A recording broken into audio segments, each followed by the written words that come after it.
ಓಂ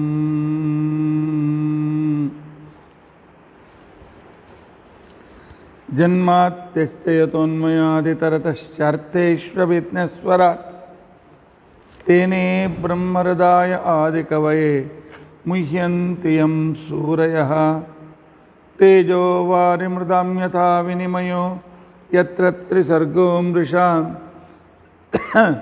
ಧಾಮ್ನಾ ಸ್ವೇನ ಸದಾ ನಿರಸ್ತಕುಹಕಂ ತಸ್ಯಂ ಪರಂ ಧೀಮಹಿ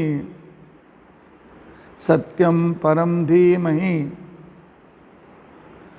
ಸೃಷ್ಟಿಸ್ಥಿತ್ಯಪ್ಯಹೇಯ ನಿಯತಿಧೃಷಿತಮೋ ಬಂಧಮೋಕ್ಷಾಶ್ಚ ಯಸ್ಮಾತ್ ಅಸ್ಯ ಶ್ರೀ ಬ್ರಹ್ಮರುದ್ರ ಪ್ರಭೃತಿ ಸುರನರದ್ವೀಷಶತ್ರುತ್ಮಕಸ್ಯ ವಿಷ್ಣೋರ್ವ್ಯಸ್ತಾಃ ಸಮಸ್ತಾಃ ಸಕಲಗುಣನಿಧಿಃ ಸರ್ವದೋಷವ್ಯಪೇತಃ ಪೂರ್ಣಾನಂದಾಪ್ಯಯೋ ಯೋ ಗುರುರಪಿ ಪರಮಶ್ಚಿಂತಯೇತಂ ಮಹಾಂತಂ ಧರ್ಮಪ್ರೋಜ್झितकैतवोऽत्र परमः ನಿರ್ಮತ್ಸರಾಣಾಂ ಸತಾಂ ವೇದ್ಯಂ ವಾಸ್ತವಮತ್ರ ವಸ್ತು ಶಪದಂ ತಾಪತ್ರಯೋನ್ಮೂಲನಂ ಶ್ರೀಮದ್ಭಾಗವತೆ ಮಹಾಮುನಿಕೃತೆ किं वा परैः ईश्वरः सद्यो हृत्यवरुध्यतेऽत्र कृतिभिः शुश्रूषुभिस्तक्षणात्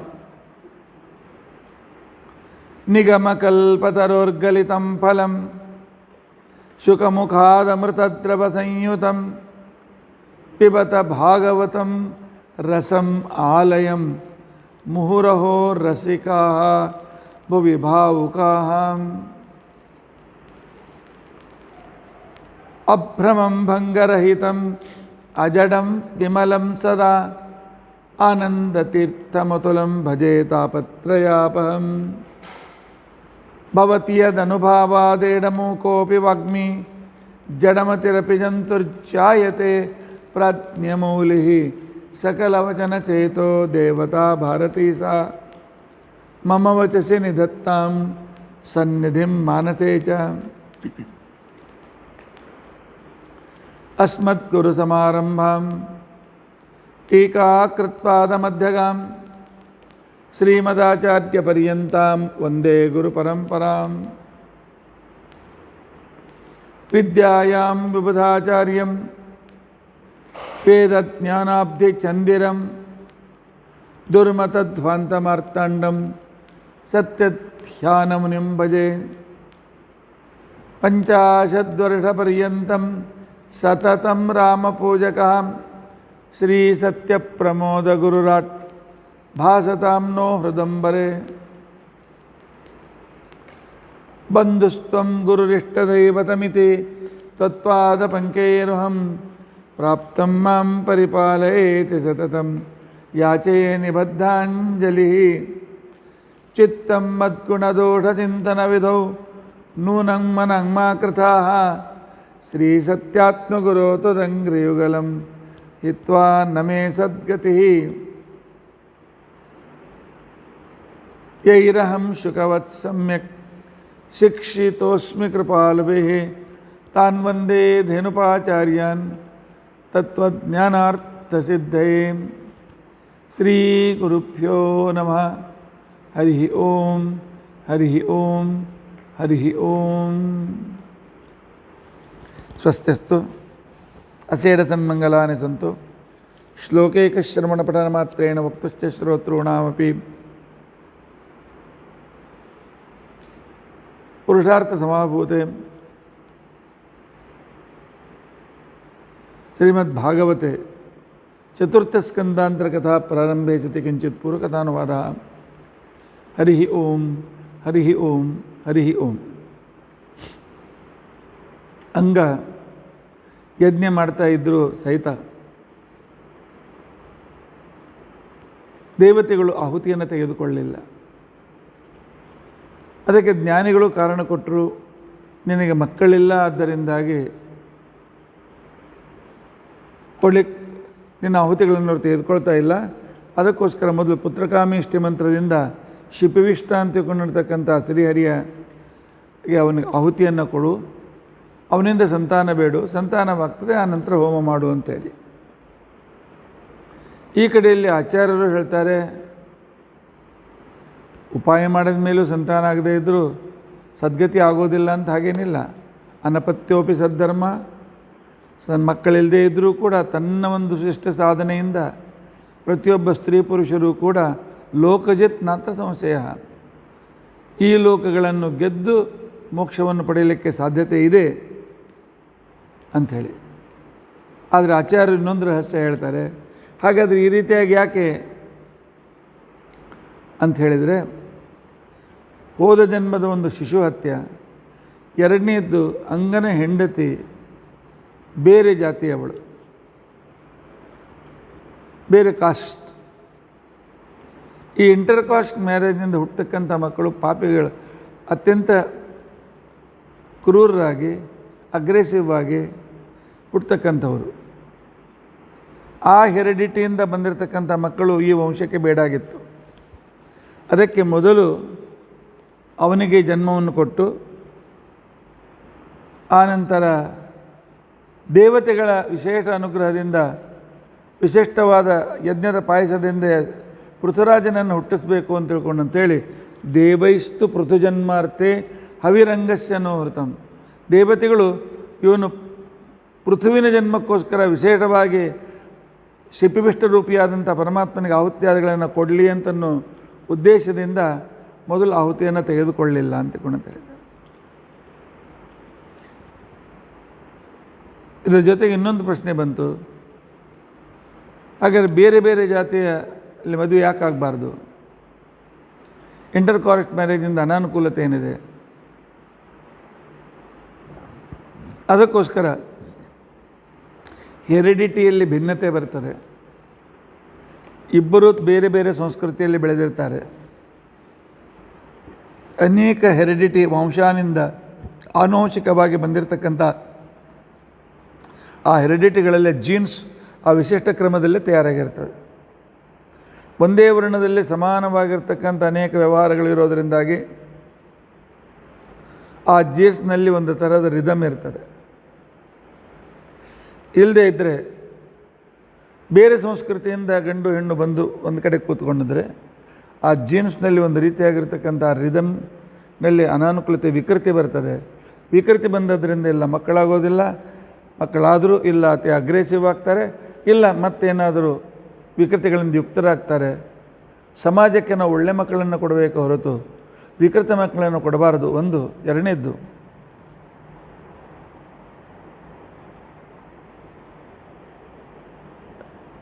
ಸಂಸ್ಕಾರಗಳ ಭಿನ್ನತೆಯಿಂದಾಗಿ ಎರಡು ಸಮಾಜಗಳಲ್ಲಿ ಒಂದು ರೀತಿಯಾಗಿರ್ತಕ್ಕಂಥ ಸಮಾಜದ ಒಡಕುತನವನ್ನು ನಾವು ಹುಟ್ಟಿಸಿದಂತೆ ಆಗ್ತದೆ ಅಂತ ಕೊಂಡಂತಿದ್ದಾರೆ. ಅದಕ್ಕೆ ನಿನ್ನಿನ ವಿಚಾರವನ್ನು ಮುಂದುವರಿಸ್ತಾ ಹೇಳ್ತಾರೆ, ಮೃತ್ಯುರ್ದೇವೋ ಯಮಭ್ರಾತ ವೇನಮಾತ ಮಹಾಸುರ. ಅಂಗನ ಹೆಂಡತಿಯಾದ ಸುನೀತಾನ ಅಪ್ಪ ಅವನು ಅಸುರನಾಗಿದ್ದ, ಜಗತ್ತಿಗೆ ಪೀಡೆಯನ್ನು ಕೊಡ್ತಕ್ಕಂಥವನಾಗಿದ್ದ. ಆದ್ದರಿಂದಾಗಿ ಅಂಥ ಸ್ವಭಾವದ ಒಂದು ಈ ರೀತಿಯಾಗಿರ್ತಕ್ಕಂಥ ಮಕ್ಕಳು ಹುಟ್ಟಬಹುದು ಅಂತಕೊಂಡಂತ ಹೇಳಿ ಈ ಕ್ರಮದಲ್ಲಿ ಈ ದೋಷದಿಂದ ಹುಟ್ಟುವ ಮಕ್ಕಳು ಬರಬಾರ್ದು ಅಂತ ಹೇಳಿ ಈ ಉಪಾಯಗಳನ್ನು ಇಲ್ಲಿ ದೇವತೆಗಳು ಮಾಡಿದ್ದಾರೆ.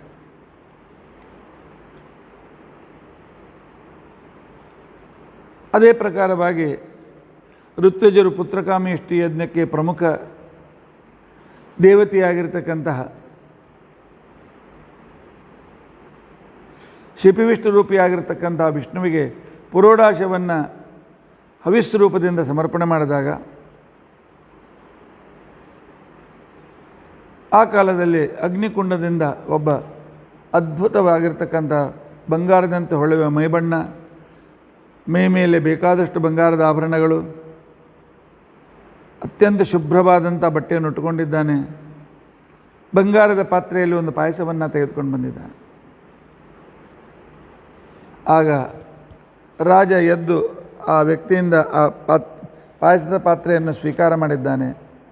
ಸ್ವೀಕಾರ ಮಾಡಿರ್ತಕ್ಕಂಥ ಸಂದರ್ಭದಲ್ಲಿ ಅದನ್ನು ತಾನು ಅಘ್ರಾಣ ಮಾಡಿ, ಅಂದರೆ ತಾನು ಅದನ್ನು ತೆಗೆದುಕೊಂಡಂತೆ ತಾನು ತೆಗೆದುಕೊಂಡ ನಂತರ ಉಳಿದದ್ದು ಹೆಂಡತಿ ಕೊಡಬೇಕು.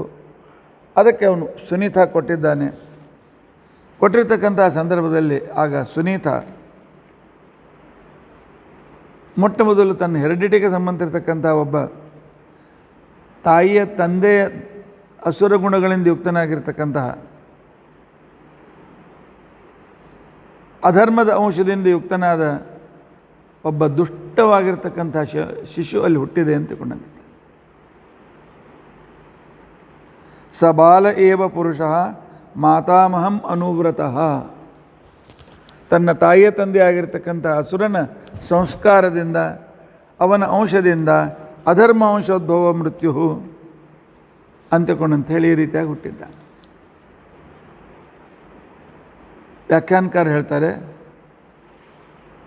ಅಂತರ್ಜಾತೀಯ ವಿಧರ್ಮೀಯ ವಿರುದ್ಧ ವರ್ಣದ ಅಲ್ಲಿ ಆಗಿರತಕ್ಕಂಥ ಮದುವೆಯಿಂದ ಈ ರೀತಿಯಾಗಿರ್ತಕ್ಕಂಥ ಒಂದು ದುಷ್ಫಲ ಜಗತ್ತಿಗೆ ಬರ್ತದೆ. ಅದು ಜಗತ್ತಿನ ಅರ್ಥ ಗೊತ್ತಾಗೋದಿಲ್ಲ. ಆಧುನಿಕರು ಭಾರತೀಯ ಸಂಸ್ಕೃತಿಯನ್ನು ಕೆಡಿಸಬೇಕಂತ ಉದ್ದೇಶದಿಂದಲೇ ಈ ಜಾತಿ ವಿವಾದದ ಒಂದು ರಾಜಕಾರಣವನ್ನು ಮಾಡಿ ಒಟ್ಟು ಅವರಿಗೆ ಶುದ್ಧವಾಗಿರ್ತಕ್ಕಂಥ ಹೆರಿಡಿಟಿಯನ್ನು ಕೆಡಿಸಬೇಕಾಗಿತ್ತು. ಅಂದರೆ ಕೇವಲ ದಾಸರು ಹುಟ್ಟುತ್ತಾರೆ. ಯಾಕೆಂತಂದರೆ ಭಾರತೀಯ ಗ್ರಂಥಗಳನ್ನು, ಮಹಾಭಾರತ, ರಾಮಾಯಣ ಇತ್ಯಾದಿಗಳನ್ನು ಓದಿಕೊಂಡು ಬಂದಿರತಕ್ಕಂಥವರ ಒಂದು ಮಾನಸಿಕ ಬೌದ್ಧಿಕ ಒಂದು ಉನ್ನತಿ ಏನಿತ್ತು, ಉನ್ನತಿಯಲ್ಲಿರ್ತಕ್ಕಂಥ ಆ ವ್ಯಕ್ತಿಗಳು ಎಂದಿಗೂ ದಾಸರಾಗಲಿಕ್ಕೆ ತಯಾರಿರಲಿಲ್ಲ. ಲಾರ್ಡ್ ಮೆಕಾಲೆ 1835 45 ಒಂದು ದಶಕ ಸಂಪೂರ್ಣ ಹಿಂದೂಸ್ತಾನದಲ್ಲಿ ತಿರುಗಾಡಿದ್ದಾನೆ.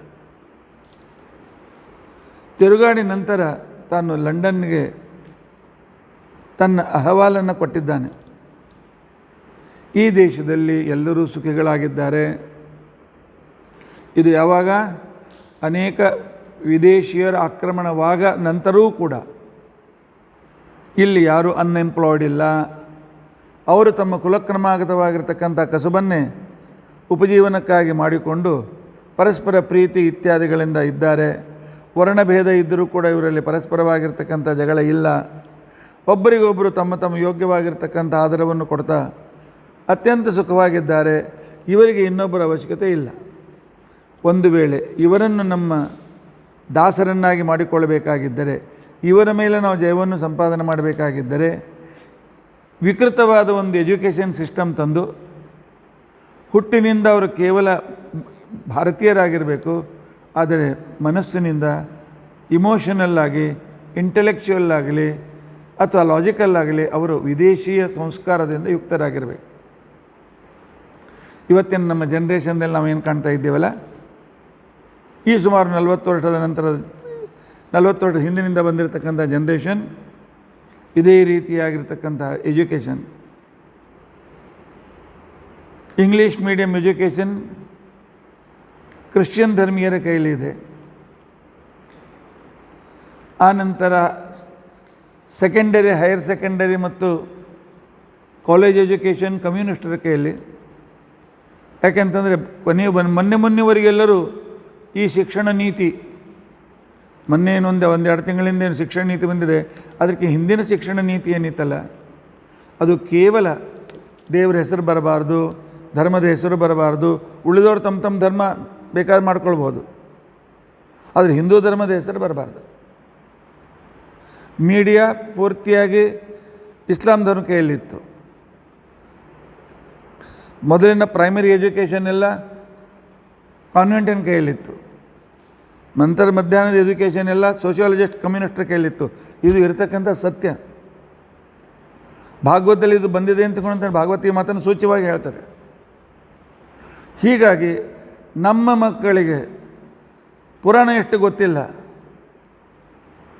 ಅದರ ಬದಲಾಗಿ ಯಾರ್ಯಾರು ಏನೇನು ಇನ್ವೆಂಟ್ ಮಾಡಿದ್ದಾರೆ ಅದನ್ನು ಹೇಳಿದ್ದಾರೆ. ನಮ್ಮಲ್ಲಿ ಪೃಥ್ವಿ ಗೋಲ್ ಇದೆ ಅಂತ ತಿಳ್ಕೊಂಡಂತ ಅನ್ನೋದನ್ನು ಭಾಗವತದಲ್ಲಿ ಬಂದಿದೆ, ನಮ್ಮ ಮಕ್ಕಳಿಗೆ ಗೊತ್ತಿಲ್ಲ. ಇಲ್ಲ, ಕೋಪರ್ನಿಕಸ್ ಆ ರೀತಿಯ ಹುಡುಕಿ ತೆಗೆದಿದ್ದಾನೆ ಅಂತ ತಿಳ್ಕೊಂಡು ಅಂತೇಳಿ. ಸೃಷ್ಟಿಕ್ರಮ ಹೇಳುವಾಗ ಗ್ರಾವಿಟೇಷನ್ ಫೋರ್ಸ್, ಸಂಕರ್ಷಣ ವಿವರಣೆ ಎಲ್ಲ ಪುರಾಣಗಳಲ್ಲಿ ಬಂದಿದೆ. ಇಲ್ಲ, ಅದನ್ನು ನ್ಯೂಟನ್ ಹುಡುಕಿ ತೆಗೆದಿದ್ದಾನೆ. ಈ ರೀತಿಯಾಗಿರ್ತಕ್ಕಂಥ ಒಂದು ವಿಷಯಮಯವಾಗಿರ್ತಕ್ಕಂಥ ಬಂತು. ಇದರ ಜೊತೆಗೆ ಅವ್ರೇನು ಮಾಡಿದರು ಅಂತ ತಿಳ್ಕೊಂಡಂತಂದರೆ, ದಲಿತರು, ಜಾತಿಯ ಬೇರೆ ಬೇರೆ ಜಾತಿಯರು ಡಿವೈಡ್ ಆ್ಯಂಡ್ ರೂಲ್ ಮಾಡೋದಕ್ಕೋಸ್ಕರ ಇವರಲ್ಲಿ ಪರಸ್ಪರವಾಗಿರ್ತಕ್ಕಂಥ ರೀತಿಯಲ್ಲಿ ಇಂಥ ಒಂದು ದ್ವೇಷವನ್ನು ಹುಟ್ಟಿಸಿದ್ರಲ್ಲ.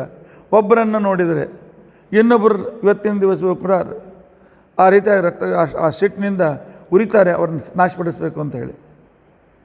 ಇದು ವಿಕೃತವಾದ ನಮ್ಮ ಪ್ರಾಚೀನ ಎಜುಕೇಷನ್ನಿನ ಸಿಗದೇ ಇರತಕ್ಕಂಥ ಹಣೆ ಬರಹ ಇದು ಇರ್ತಕ್ಕಂಥದ್ದು. ಇವತ್ತಿನ ಉದ್ದೇಶ ಏನು? ಯುವಕರ ಉದ್ದೇಶವೇನು? ಹೆಚ್ಚಿಗೆ ಹಣ ಗಳಿಸ್ಬೇಕು, ಫಾರಿನ್ಗೆ ಹೋಗಬೇಕು, ದೊಡ್ಡ ಮನೆ ಮಾಡಬೇಕು, ದೊಡ್ಡ ಫ್ಲ್ಯಾಟು, ಮನೆಯಲ್ಲಿರ್ತಕ್ಕಂಥ ರೀತಿಯಲ್ಲಿ ವಾರ್ಡ್ರೋಬ್ ತುಂಬಿರಬೇಕು. ಇನ್ನು ಮತ್ತು ಜಂಕ್ ಫುಡ್ಡು, ಆ ಫುಡ್ಡು, ಈ ಫುಡ್ಡು, ಮನೆ ಪರಿಶ್ರಮ ಪಡೋದು ಬೇಡ.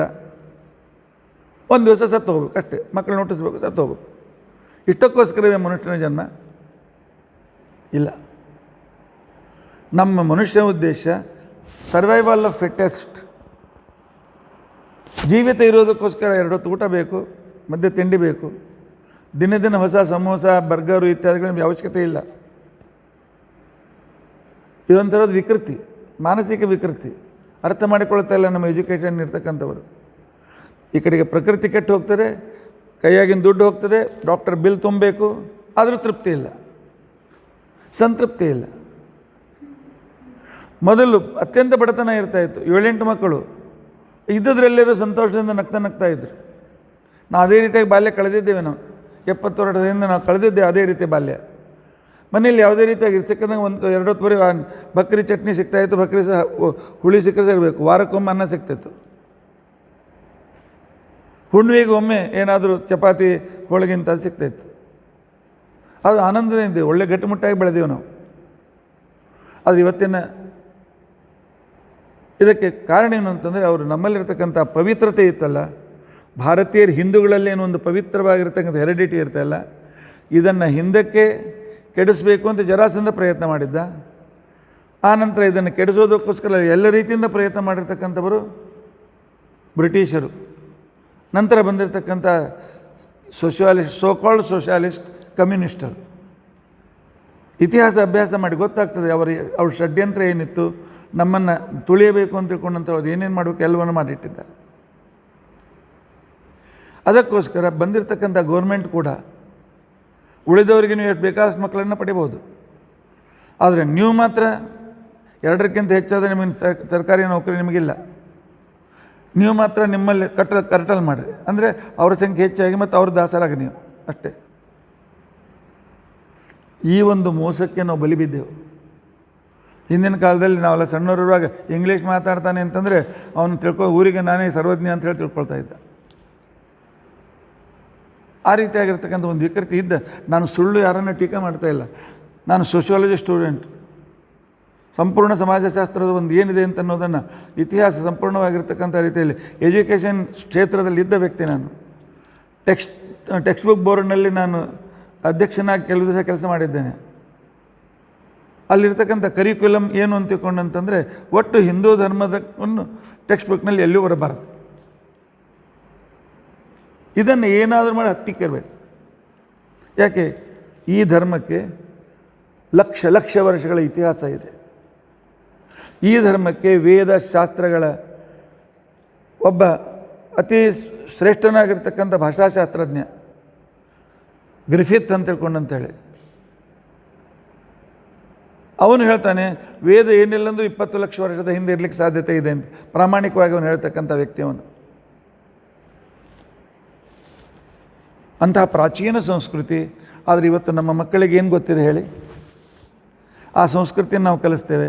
ಅವ್ರಿಗೆ ಕಲಿಸಿದ್ದು ಇಷ್ಟೇ, 2 ಜಾತಿ, ಒಂದು ಗಂಡು ಒಂದು ಹೆಣ್ಣು, ಏನು ಬೇಕಾದ್ರೂ ಮಾಡಿಕೊಳ್ಳಿ. ಅದಕ್ಕೋಸ್ಕರ ಲವ್ ಜಿಹಾದ್ ಆಗಲಿ, ಆನಂತರ ಧರ್ಮಾಂತರ ಮಾಡ್ತಕ್ಕಂಥ ಮಿಷನರಿಗಳ ಕಾರ್ಯಕ್ರಮಗಳಾಗಲಿ, ಅದರ ಬಲಿ ಬಿದ್ದಿರ್ತಕ್ಕಂಥ ನಾವು ಕೂಡ ಏನು ಜಾತಿಯ ಹೆಣ್ಣು ಗಂಡು 1-2 ಜಾತಿ, 2 ಜಾತಿ ಅಲ್ಲ, ಪ್ರತಿಯೊಬ್ಬ ವ್ಯಕ್ತಿಯೂ ಭಿನ್ನ. ಪ್ರತಿಯೊಬ್ಬ ವ್ಯಕ್ತಿಯಲ್ಲಿ ಅವನಲ್ಲಿರ್ತಕ್ಕಂಥ ಅಭಿರುಚಿಗಳು, ಅವನಲ್ಲಿರ್ತಕ್ಕಂಥ ವಿಶಿಷ್ಟತೆ, ಅವನ ಯೋಗ್ಯತೆ, ಪ್ರತಿಯೊಂದು ಜೀವ ಭಿನ್ನ. ಆ ಭಿನ್ನದಲ್ಲಿ ವೈಚಾರಿಕವಾದ ಇಂಟಿಗ್ರೇಷನ್ ಬೇಕು. ಆದರೆ ಇದನ್ನು ನಾವು ನಮ್ಮ ಮಕ್ಕಳಿಗೆ ಕಲಿಸಲಿಲ್ಲ. ಇವತ್ತು ಮಕ್ಕಳು ಇಂಟರ್ಕಾಸ್ಟ್ ಸಾರಾಸಗಟವಾಗಿ ಮಾಡ್ಕೊಳ್ತಾ ಇದ್ದಾರೆ. ಸಾರಾಸಗಟವಾಗಿ ಮಾಡ್ಕೊಳ್ತಾ ಇರ್ತಕ್ಕಂಥ ಸಂದರ್ಭದಲ್ಲಿ ಏನಾಗ್ತಾ ಇದೆ, ವಿದೇಶಿಯರಿಗೆ ಬೇಕಾಗಿರ್ತಕ್ಕಂಥ ವರ್ಣಸಂಕರ ಆಯಿತು. ವರ್ಣಸಂಕರದ ವಿಚಾರವನ್ನು ಋಷಿಗಳು ಹೇಳ್ತಾರೆ. ಗೋಪ್ತರ್ಯ ಸತಿವೈ ನೃಣಾಂ ಪಶ್ಯಂತ ಪಶು ಸಾಮ್ಯತಾಂ. ಮನುಷ್ಯ ಯಾವಾಗ ತನ್ನ ಸಂಸ್ಕೃತಿಯನ್ನು ಮರಿತಾನೆ, ತನ್ನ ಹೆರಿಡಿಟಿ, ತನ್ನ ಎನ್ವೈರ್ಮೆಂಟಿಂದ ದೂರ ಸರಿತಾನೆ. ಭಾಗವತದ ಮಾತು ನನ್ನ ಮಾತಲ್ಲ, ಲೋಕಕ್ಷೇಮಕ್ಕಿರ್ತಕ್ಕಂಥ ಭೃಗುಗಳು, ಋಷಿಗಳು ಇತ್ಯಾದಿ ಮಾತನಾಡ್ತಾ ಇದ್ದಾರೆ. ಈ ಒಂದು ಇಂಟರ್ಕಾಸ್ಟ್ ಮ್ಯಾರೇಜ್, ಈ ವೇನನಿಂದಾಗಿ ನಮ್ಮ ಸಂಪೂರ್ಣ ದೇಶ ನಾಶವಾಗ್ತಾ ಇದೆ ಅಂತ ತಿಳ್ಕೊಂಡಂತೆ. ಇದೇ ಮಾತನ್ನು ಅರ್ಜುನ ಶ್ರೀಕೃಷ್ಣನಿಗೆ ಮಾತನ್ನು ಹೇಳಿದ್ದ. ಸಂಕರೋ ನರಕಾಯೈವ. ವರ್ಣಸಂಕರ ಆಯಿತು, ಇಂಟರ್ಕಾಸ್ಟ್ ಮ್ಯಾರೇಜ್ ಆಯಿತು. ಆಗ ಆ ವ್ಯಕ್ತಿ, ಅವನ ಕುಟುಂಬದ ವ್ಯಕ್ತಿಗಳು ನರಕದ ಬಾಗಿಲಿಗೆ ಹೊರಡ್ತಾರೆ. ಯಾಕೆ? ಯಾರಿಗೂ ಪುತ್ರಮೋಹ ಬಿಡಲಿಕ್ಕಾಗೋದಿಲ್ಲ. ಹೆಣ್ಣಿನ ಮಕ್ಕಳ ಮೇಲೆ ಮೋಹ ಬಿಡಲಿಕ್ಕಾಗೋದಿಲ್ಲ. ಬಿಡುವಂಥದ್ದು ಬಿಡಲಿಕ್ಕಾಗೋದಿಲ್ಲ. ಅದು ಪುನಃ ಬಿಡುವಂಥ ಲೆಕ್ಚರ್ ಹೇಳೋದು, ಸ್ಟೇಜ್ ಮೇಲೆ ಹೇಳೋದು ಸುಲಭ. ಬಿಡಲಿಕ್ಕಾಗ್ತದೆ? ಬಿಡಲಿಕ್ಕಾಗೋದಿಲ್ಲ. ಬಿಡಲಿಕ್ಕಾಗದೇ ಇದ್ದಂದಾಗಿ ನಾವು ಅವರಿಗೆ ಅಡ್ಜಸ್ಟ್ ಆಗಬೇಕಾಗ್ತದೆ. ಅವರಿಗೆ ನಾವು ಅಡ್ಜಸ್ಟ್ ಆದದ್ರಿಂದಾಗಿ ನಾವು ಕೂಡ ಆ ವಿಕೃತಿಗಳು ನಮ್ಮಲ್ಲಿ ಬರುತ್ತದೆ, ಅಶುದ್ಧಿ ನಮ್ಮಲ್ಲೇ ಬರ್ತದೆ. ಬಂದಿರತಕ್ಕಂಥ ವ್ಯಕ್ತಿಯಿಂದಾಗಿ ನಮ್ಮ ಮನೆಯಲ್ಲಿ ಅಶುದ್ಧತೆ ಬೆಳೀತದೆ.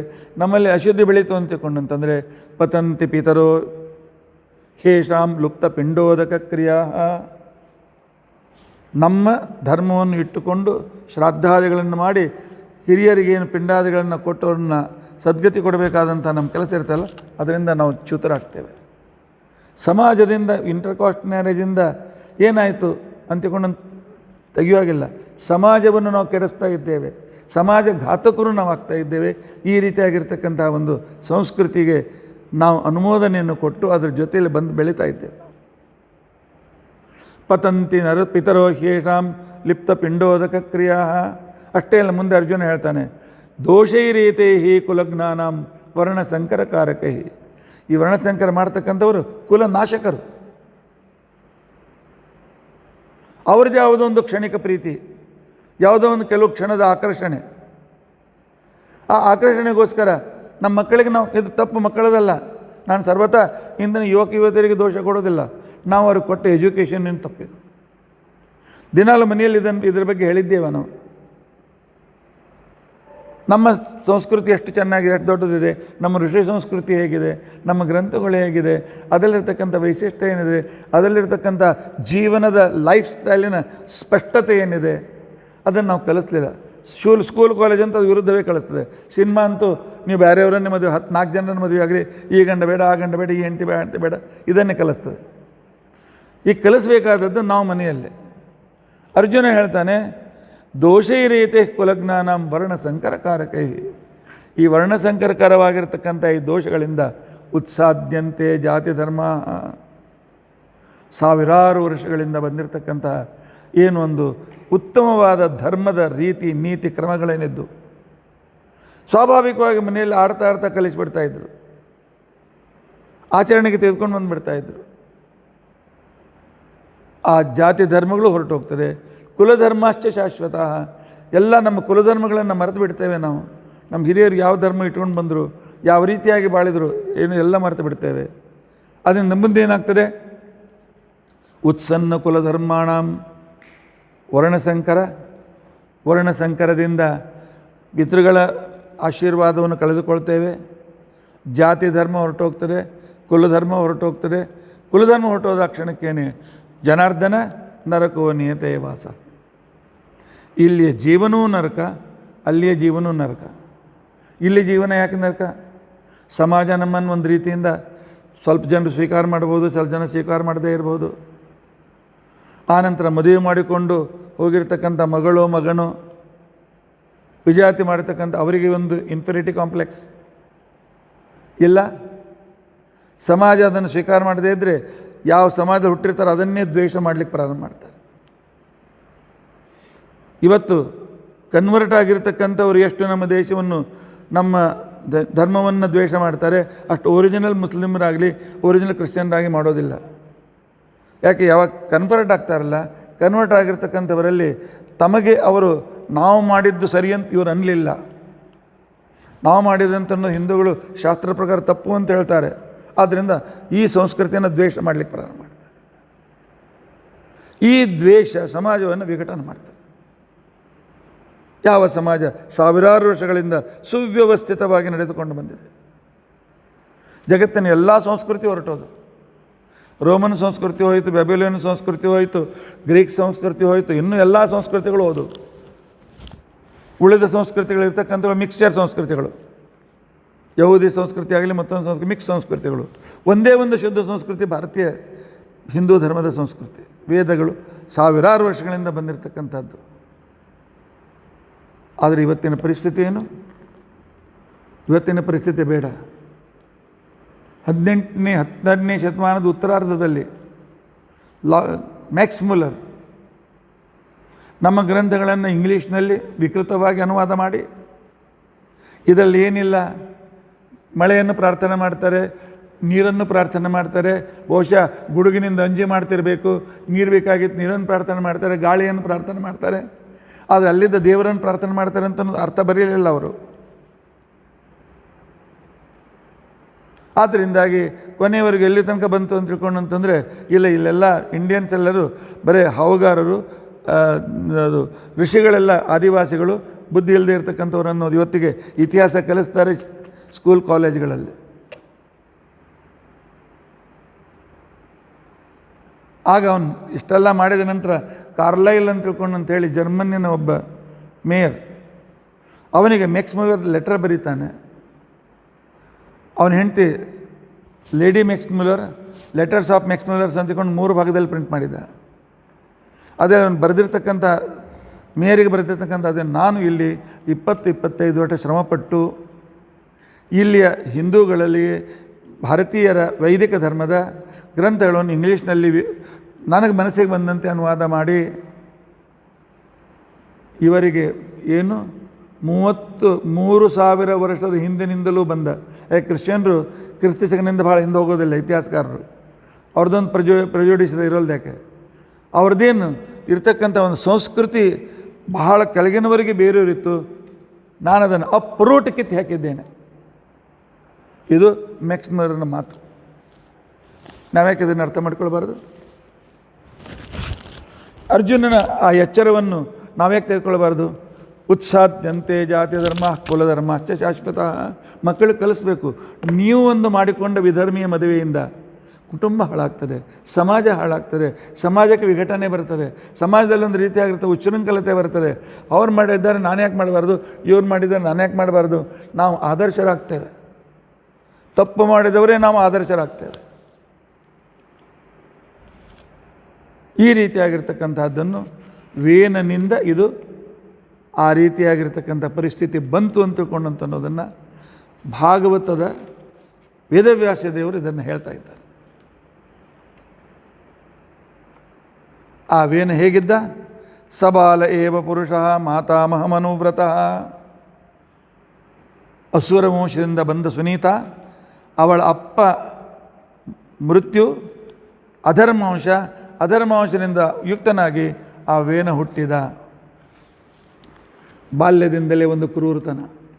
ನಾನು ಹೇಳಿದ್ನಲ್ಲ NC ದೇಸಾಯಿ ಅಂತ ತಿಳ್ಕೊಂಡು ಅಂತೇಳಿ, sociology head of the department, ಅವರು Indian family and other SSA ದಲ್ಲಿ ಒಂದು ಬರೀತಾರೆ. ಅವರು ಇಂಟರ್ಕಾಸ್ಟಿನ ಮಧ್ಯದಲ್ಲಿರ್ತಕ್ಕಂಥ ಮಕ್ಕಳಲ್ಲಿ 16 to 22 ಏಜ್ನಲ್ಲಿ ಯಾರಿದ್ದಾರೆ ಇಂಟರ್ಕಾಸ್ಟ್ನಿಂದ ಹುಟ್ಟಿರ್ತಕ್ಕಂಥ ಮಕ್ಕಳು, ಅವರಲ್ಲಿ ಹೆಚ್ಚಿನ ಭಾಗ ಅಗ್ರೆಸಿವ್ ಇರ್ತಾರೆ.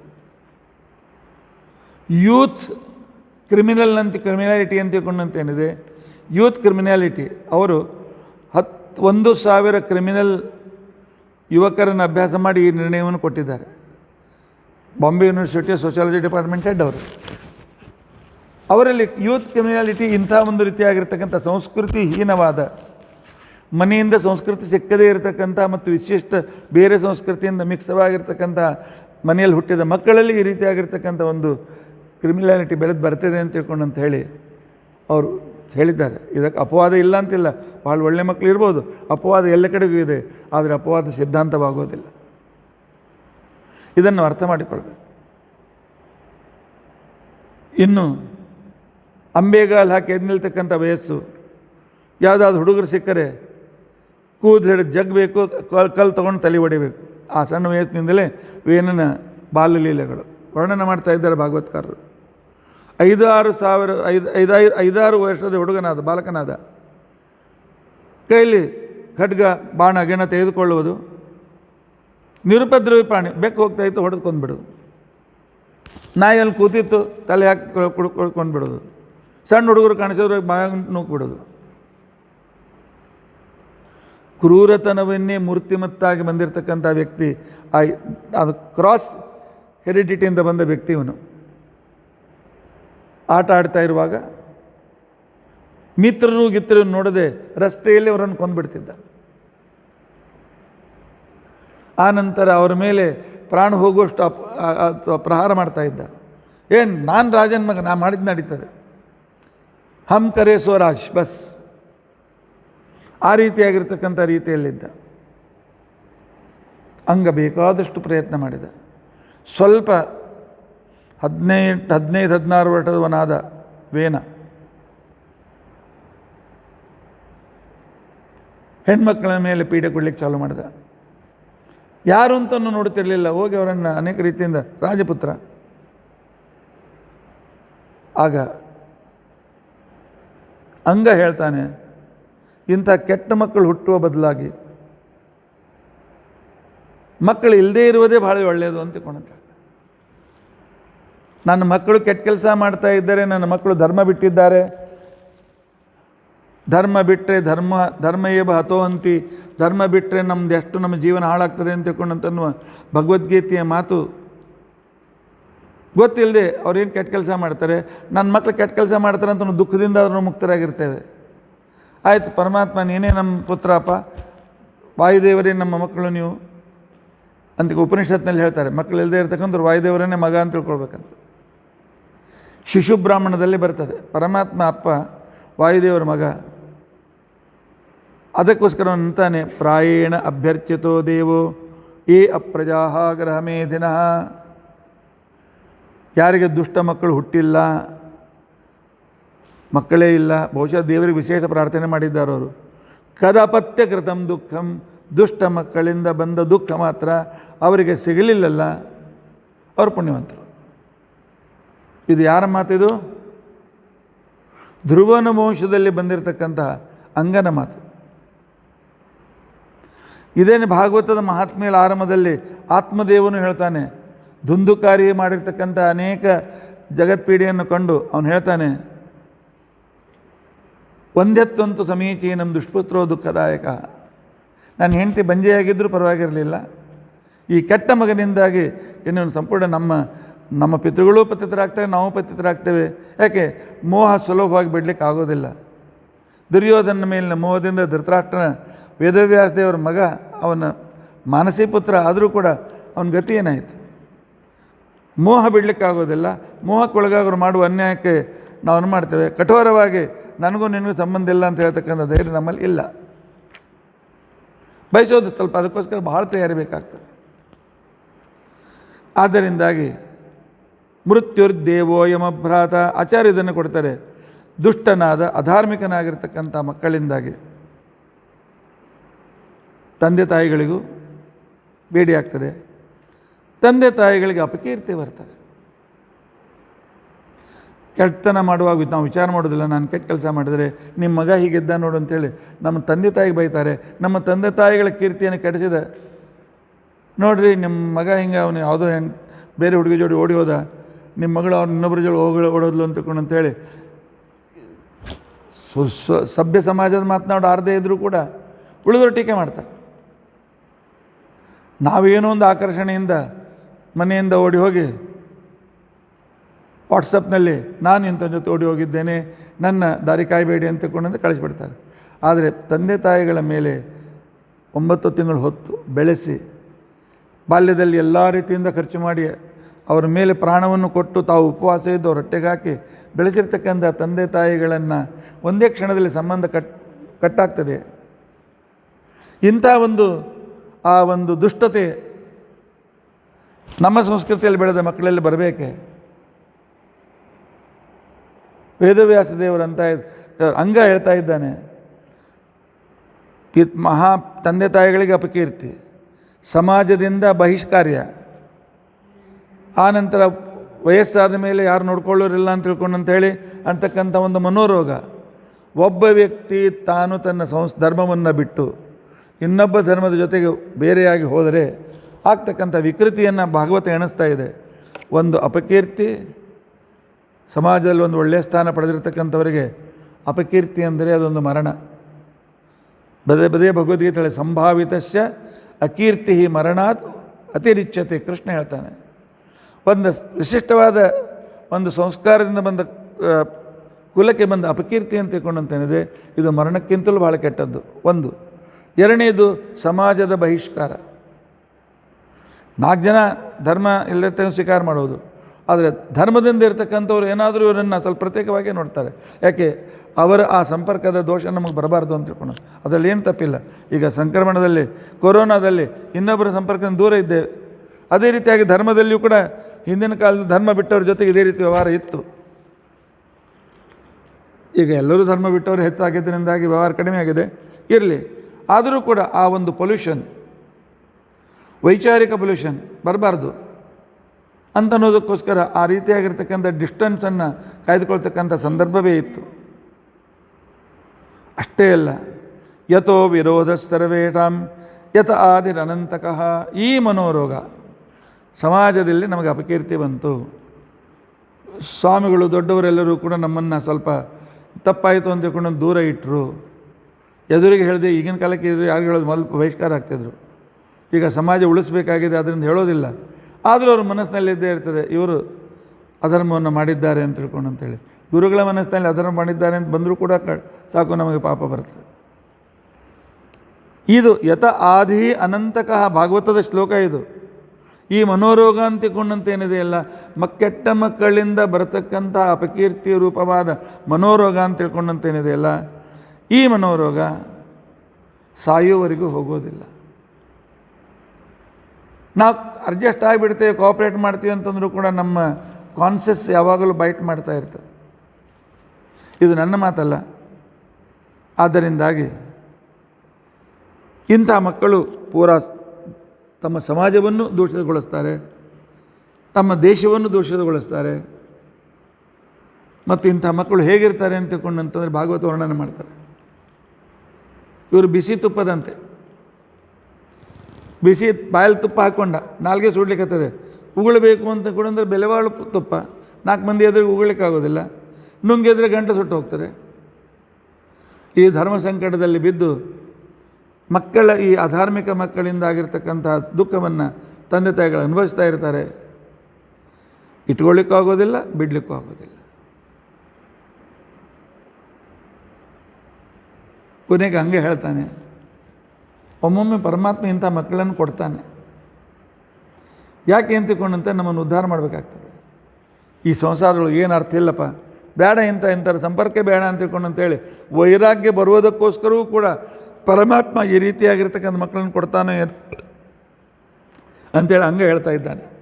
ನಿರ್ವಿದ್ಯೇತ ಗೃಹಾನ್ಮರ್ತ್ಯ ಸತ್ಕ್ಲೇಶ ನಿಮಹಾತುರ. ಈ ಒಂದು ಲಿಂಗರಿಂಗ್ ತೆಗೆದುಕೊಳ್ಳುವ ಹಾಗಿಲ್ಲ, ಬಿಡುವ ಹಾಗಿಲ್ಲ. ಆ ರೀತಿಯಾಗಿರ್ತಕ್ಕಂಥ ಒಂದು ಮಾನಸಿಕವಾದಂಥ ತಿಕ್ಕಾಟದಲ್ಲಿ ಇದ್ದು ಪ್ರತಿ ದಿವಸವೂ ನಮ್ಮ ಆಯುಷ್ಯವನ್ನು ಹಾಳು ಮಾಡಿಕೊಳ್ಳುವ ಬದಲಾಗಿ ವಿರಕ್ತನಾಗಿ ಸಂಸಾರದ ವ್ಯವಸ್ಥೆಯನ್ನು ಮಾಡಿಕೊಂಡು ತನ್ನ ದಾರಿಯನ್ನು ತಾನು ಹುಡುಕೊಳ್ಬೇಕು. ಇದು ಅತ್ಯಂತ ಶ್ರೇಷ್ಠವಾಗಿರ್ತಕ್ಕಂಥ ಕ್ರಮ ಅಂತ ತಿಳ್ಕೊಂಡಂತಿದ್ದಾನೆ ಈ ಇದು ಈ ನಿರ್ಧಾರ ಬಂದಾಗೆ. ಈ ರೀತಿಯಾಗಿ ನಿರ್ಧಾರ ಬಂದಾಗ ದುಂದುಕಾರಿಯ ಅಪ್ಪನಾದ ಆತ್ಮದೇವನು ಮನಬಿಟ್ಟು ಹೋಗಿಬಿಡ್ತಾನೆ. ಇಲ್ಲಿಯೂ ಕೂಡ ಹೇಳ್ತಾರೆ, ಅಲಬ್ಧ ನಿದ್ರೋಪಲಕ್ಷಿತೋ ನೃಭಿ ಅಂಗನಿಗೆ ಎಷ್ಟೋ ದಿವಸ ನಿದ್ರೆ ಬರಲಿಲ್ಲ ಅಂತ. ಇಂಥ ದುಷ್ಟ ಮಗನ ದಿನಾಲು ತಕರಾರು ಬರ್ತದಲ್ಲ, ಎಷ್ಟು ಅಧರ್ಮವನ್ನು ಮಾಡ್ತಾ ಇದ್ದಾನೆ ಅಂತ ಹೇಳಿ ಕೊನೆಗೆ ಒಂದು ದಿವಸ ವೇನ ಸುವೇ ಪ್ರಸಪ್ತಾಂ, ವೇನನ ತಾಯಿ ಮತ್ತು ದ್ವಾರಪಾಲಕರು ಮಲೆಕೊಂಡಾಗ ಆ ಕಾಲದಲ್ಲಿ ಅಂಗ ಮನೆ ಬಿಟ್ಟು ಕಾಡಿಗೆ ಹೋಗಿಬಿಟ್ಟಿಲ್ಲ. ಯಾಕೆ ಮನುಷ್ಯನಿಗೂ ಕೂಡ ತನ್ನ ಸಾಧನೆಯೂ ಭಾಳ ಮಹತ್ವದಿರ್ತದೆ. ಕುಟುಂಬದ ಪೋಷಣೆ ಜವಾಬ್ದಾರಿ, ಕರ್ತವ್ಯ, ತನ್ನ ಸಾಧನೆ ಇದು ಅನಿವಾರ್ಯ. ಉದ್ದೇಶಕ್ಕೋಸ್ಕರ ಕರ್ತವ್ಯದ ಒಂದು ಹಂತಕ್ಕೆ ಅದನ್ನು ಬಿಡಲಿಕ್ಕೂ ಕೂಡ ಏನು ಅಡ್ಡಿಲ್ಲ ಅಂತ ಅನ್ನೋದೊಂದು ಶಾಸ್ತ್ರ ಮೇಲಿನ ಮೇಲೆ ಹೇಳ್ತಾರೆ. ಕರ್ತವ್ಯ ಉದ್ದೇಶದ ತಾಕಲಾಟದಲ್ಲಿ ಮನುಷ್ಯ ಅದನ್ನು ವಿಚಾರ ಮಾಡಿಕೊಳ್ಬೇಕು. ಅದ್ಭುತವಾದ ಸೈಕಾಲಜಿ, ಅದ್ಭುತವಾದ ಸಮಾಜ ನೀತಿಯನ್ನು ಇಲ್ಲಿ ವರ್ಣನೆ ಮಾಡ್ತಾರೆ. ಇಲ್ಲಿ ಬಂದ ಒಂದು 15-20 ಶ್ಲೋಕಗಳು ಸಮಾಜದನ್ನ ಜವಾಬ್ದಾರಿ ಎಷ್ಟಿದೆ ಅಂತಹ ಸಂದರ್ಭದಲ್ಲಿ ಇಂಥ ವಿಧರ್ಮೀಯವಾಗಿರ್ತಕ್ಕಂಥ ಸಂಕರ ಆದರೆ ಏನು ಅನಾನುಕೂಲವಾಗ್ತದೆ ಅಂತ ಅನ್ನುವ ಚಿತ್ರಣ ಬಹಳ ಅದ್ಭುತವಾದ ರೀತಿಯಲ್ಲಿ ಬಂದಿದೆ. ಅಂಗ ಹೋದ ಅಂತ ತಿಳ್ಕೊಂಡಂತೇಳಿ ಪ್ರಜೆಗಳು ಬಹಳ ದುಃಖಿತರಾಗಿದ್ದಾರೆ, ಎಲ್ಲ ಕಡೆಯಲ್ಲಿ ಹುಡುಕಿದ್ದಾರೆ. ಋಷಿಮುನಿಗಳು ಕೂಡ ಎಲ್ಲ ಕಡೆಗೆ ಅಂಗನನ್ನು ಹುಡುಕಿದ್ದಾರೆ. ಪರಮಾತ್ಮನ ಸಂಕಲ್ಪ ಯಾರ ಕೈಗೆ ಸಿಗಲಿಲ್ಲ. ಕೊನೆಗೆ ಪ್ರಜೆಗಳೆಲ್ಲರೂ ಕೂಡ ಎಲ್ಲ ಕಡೆ ಹುಡುಕಿ ಅಳ್ತಾ ಇದ್ದಾರೆ. ಇಂಥ ರಾಜನನ್ನು ಕಳೆದುಕೊಂಡೇವಲ್ಲ, ಇಂಥ ರಾಜನನ್ನು ಕಳೆದುಕೊಂಡೆವು, ಇನ್ನು ಮುಂದೆ ನಮ್ಮ ರಕ್ಷಕರು ಯಾರು ಅಂದಾಗ ಆ ಕಾಲದಲ್ಲಿ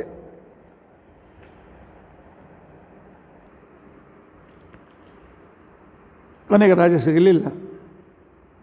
ಅರಾಜಕವಾಗಬಾರ್ದು ಅಂತ ತಿಳ್ಕೊಂಡು ಅಂಥೇಳಿ ಆಗ ಲೋಕದರ್ಶಿಗಳಾಗಿರ್ತಕ್ಕಂಥ ಭೃಗು ಇತ್ಯಾದಿಗಳು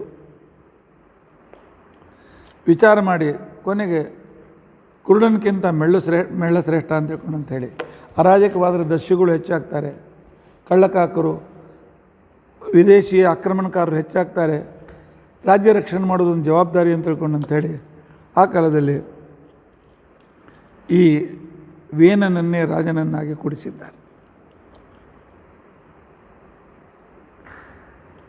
8 ವಿಭೂತಿಗಳಿಂದ ಸಹಿತನಾಗಿ ರಾಜ ಸಿಂಹಾಸನದ ಮೇಲೆ ಆಸೀನನಾಗಿದ್ದಾನೆ. ಅಷ್ಟವಿಭೂತಿ ಅಂತ ತಿಳ್ಕೊಂಡು ಅಂತೇಳಿ ಭಾಗವತ್ಕಾರ ಹೇಳ್ತಾ ಇದ್ದಾರೆ. ಅಷ್ಟವಿಭೂತಿ ಯಾವುದು? ಭಾಗವತದಲ್ಲಿ ಅಷ್ಟವಿಭೂತಿ ಅಂತ ಶಬ್ದ ಅಷ್ಟೇ ಬಂದಿದೆ. ಒಂದು ರಾಜ್ಯ ಸರಿಯಾಗಿ ನಡೆಯಬೇಕಾಗಿದ್ದರೆ ರಾಜನ ಜೊತೆಗೆ ಯೋಗ್ಯ ಮಂತ್ರಿ ಬೇಕು.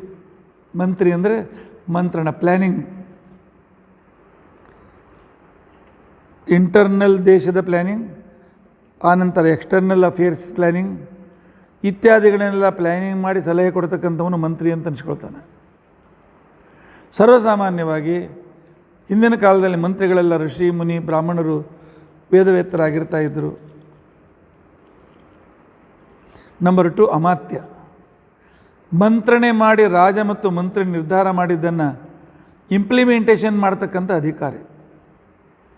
ಬರೀ ರೂಲ್ಸ್ ಆ್ಯಂಡ್ ರೆಗ್ಯುಲೇಷನ್ಸ್ ಪ್ಲ್ಯಾನಿಂಗ್ ತಯಾರಾಯಿತು, ಅದರ ಇಂಪ್ಲಿಮೆಂಟೇಷನ್ನೇ ಇಲ್ಲ, ಅದನ್ನು ಮಾಡ್ತಕ್ಕಂಥವನು ಅಮಾತ್ಯ ಅಂತ ತಿಳ್ಕೊಂಡಂತ ಅನ್ಸ್ಕೊಂಡು. 3ನೇವರು ರಾಜನಿಗೆ ಮಿತ್ರನಾಗಿರ್ತಕ್ಕಂಥವನು ಸೂರತ್, ವಿದೂಷಕ ಅಂತ ಹೆಸರು ಬರ್ತದೆ ನಾಟಕದಲ್ಲಿ. ನೋಡಲಿಕ್ಕೆ ಅವನ ಮೇಲೆ ವಿದೂಷಕ ಹಾಸ್ಯಗಾರ ಅಂತ ಅನ್ನಿಸ್ತಿಲ್ಲ, ಬಹಳ ಡೀಪಾಗಿ ರಾಜನ ಹಿತವನ್ನು ಬಯಸ್ತಕ್ಕಂಥ ವ್ಯಕ್ತಿ. ರಾಜನಿಗೆ ಸುತ್ತಲೂ ಕಣ್ಗಾವಲಾಗಿ ಮನೆಯವರು ಅವನಿಗೇನಾದರೂ ಸಂಚು ಮಾಡ್ತಾ ಇದ್ದಾರೆ ಅಥವಾ ಅವನ ಸಹಕಾರಿಗಳು ಸಂಚು ಮಾಡ್ತಾ ಇದ್ದಾರೆ ಅಂಥೇಳಿ ಆಪ್ತ ಮಿತ್ರ ಒಬ್ಬ ರಾಜನಿಗೆ ಇರ್ತಾ ಇದ್ದ. ಅದ್ರ ಜೊತೆಗೆ ಸುರಕ್ಷಿತವಾದ ಬಾರ್ಡರ್ ಇರತಕ್ಕಂಥ ರಾಜ್ಯ, ಬರಗಾಲದಲ್ಲಿಯೂ ಕೂಡ ಪ್ರಜೆಗಳಿಗೆ ಹೊಟ್ಟೆಗೆ ಹಾಕಬೇಕಾದ ಅಷ್ಟು ಸಮೃದ್ಧವಾಗಿರ್ತಕ್ಕಂಥ ಕೋಶ, ಪರಕೀಯರಿಂದ ರಕ್ಷಣೆ ಮಾಡಬೇಕಾಗಿರ್ತಕ್ಕಂಥ ಸಂದರ್ಭದಲ್ಲಿ ಕೋಟೆ ಗೋಡೆ ದುರ್ಗ, ಫಲವತ್ತಾಗಿರ್ತಕ್ಕಂಥ ಪ್ರದೇಶ, ಒಳ್ಳೆ ಬೆಳೆಗಳೇ ಇತ್ತೆಲ್ಲ ಬರ್ತಿರಬೇಕು. ಇದರ ಜೊತೆಯಲ್ಲಿ ಪುರೋಹಿತ ಮಂತ್ರವೇತ್ತನಾಗಿ ದೇಶಕ್ಕೆ ಬಂದಿರತಕ್ಕಂಥ ಸಂಕಟಗಳನ್ನು ದೂರ ಮಾಡುವುದಕ್ಕೋಸ್ಕರ ಯಜ್ಞಯಾಗಾದಿಗಳನ್ನು ಮಾಡತಕ್ಕಂಥ ಒಂದು ಪುರೋಹಿತ. ಇದನ್ನು ನಮ್ಮ ಮಹಾಭಾರತ ಭಾಗವತಾದಿಗಳಿಂದ ಈ ಅಷ್ಟ ವಿಭೂತಿಯ ಬಗ್ಗೆ ಭಾಳ ಒಳ್ಳೆಯ ವಿವರಣೆ ಬಂದಿದೆ. ಅನುಶಾಸನ ಪರ್ವದಲ್ಲಿ ಪ್ರತಿಯೊಬ್ಬರ ಕರ್ತವ್ಯಗಳೇನು, ಏನು, ಇವರ ಉಪಯೋಗ ಏನು, ಇದನ್ನೆಲ್ಲ ಬಹಳ ವಿಸ್ತಾರವಾಗಿ ಹೇಳಿದ್ದಾರೆ. ಇರಲಿ, ಯಾವಾಗ ಅವನು ರಾಜನಾಗಿ ಕುಳಿತುಕೊಂಡು ಮಂಗನ ಕೈಯಲ್ಲಿ ಅಧಿಕಾರ ಕೊಟ್ಟಂತಾಯಿತು. ನಮ್ಮಲ್ಲಿ ಸಂಸ್ಕೃತದಲ್ಲಿ ಒಂದು ಶ್ಲೋಕ ಇದೆ.